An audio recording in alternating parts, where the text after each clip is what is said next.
winged even as a lad. I think someday you may have flown too high so the immortals saw you and were glad, watching the beauty of your spirit's flame until they loved and called you and you came. I wish you could take all the guys in college hockey now and say, look, do you have any idea how big this guy was? Do you have any idea how great this guy was as a player and what he meant to an entire country of sports fans? Movie star looks with astonishing athletic ability and an uncompromising sportsman. Every American in the early 1900s aspired to be Hobey Baker. He had absolutely everything. He was a really bright guy too. He's just so clearly so much cooler than anyone I've ever met at Princeton, so he's a legend. He's known more for hockey because of the trophy and because of the building, but the football side of Hobey Baker is a very, very big part of his Princeton legacy. He didn't wear a helmet. He didn't wear anything on his head. If you've seen the picture of him in his football uniform, he looks like he's right out of Central Casting. He looks like he's not even real. It's like he's a model dressed up like a football player. In his 4 years at Princeton, Baker earned All-American honors in both football and hockey and captained national championship teams in both sports.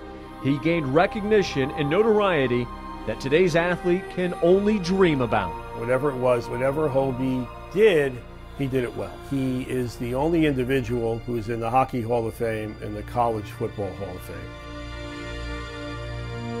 I have reams of headlines that, from papers, copies that just say, Hobey Baker and 7 others beat this team. He couldn't stop them from mentioning his name because he was that good. It's a legacy that extends well beyond accolades. Hobey Baker changed the way the game of hockey was played. He rounded off the blades of his skates, which allowed him to move and turn in a way no one had seen before. They say he could skate circles around people. He did things like you couldn't believe. He was known for skating without looking down at the puck, and this wasn't that common back then. And his dedication to sportsmanship nearly exceeded his commitment to excellence. In his entire career, he got called for 1 penalty. Historical record is that the official apologized to him after the game for calling the penalty.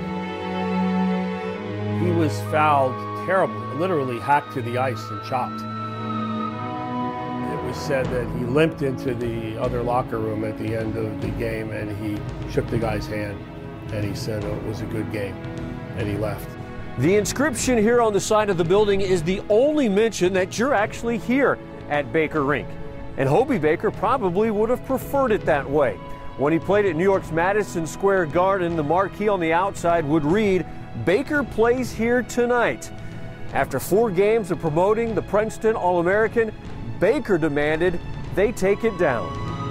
He hated that. There are instances where he would tell somebody, I'm not playing tonight unless you take the banner down that says Hobey Baker tonight.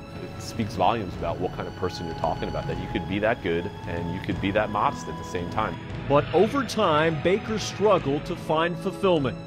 Lacking adventure and excitement following his graduation from Princeton, he found that purpose as a patriot and a pilot. World War I just happened to come along at the right time for him. He was able to get into the war before America even got into the war and found a second life as a pilot. And the war just appealed to his sense of competition and drove him. He was so passionate and zealous about it that they had to cancel the 1917-1918 Princeton men's hockey team because all 5 starters went to war with Hobey. Tragically, Hobey Baker would never play sports again.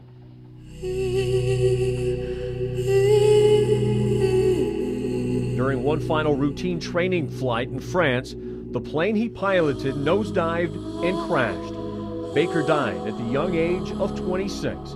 America lost a hero, and to this day, his death still remains a source of controversy.